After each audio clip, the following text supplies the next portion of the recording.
বিদেশে আসার পর কফিল বা বসের কথা শোনা এটা কমন একটা ব্যাপার।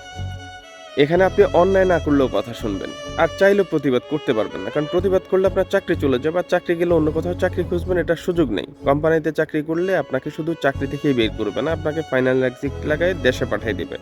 এরকম অনেকেই চিন্তা করে আজকে কথা শুনছি কালকে আরেকটা কথা বললে প্রতিবাদ করব। কিন্তু পরের বার যখন কথা শুনে চিন্তা করে এখন যদি কিছু বলি প্রতিবাদ করে আমার চাকরি চলে যাবে। আমার পরিবার আমার দিকে তাকায় আছে, লাখ টাকা মাথার উপর ঋণ। বিশ্বাস করেন বিদেশে আসার পর মালিক বা বসের থেকে যেই পরিমাণ মানুষ কথা শোনে বাংলাদেশে যদি আর ১০০ ভাগের ১ ভাগ কথা শুনতো চাকরির লাত্তি মারা ফালাই দিত। ওরকম চাকরি করতো না। এখানে ভাই সেলফ রেসপেক্ট বিশেষ করে বিদেশে আসার পর সেলফ রেসপেক্টের কথা মানুষ চিন্তাই করে না। যে মাস শেষে ভাই টাকার দরকার, পরিবার চালানোর দরকার, নিজের ভবিষ্যৎ গড়ার দরকার।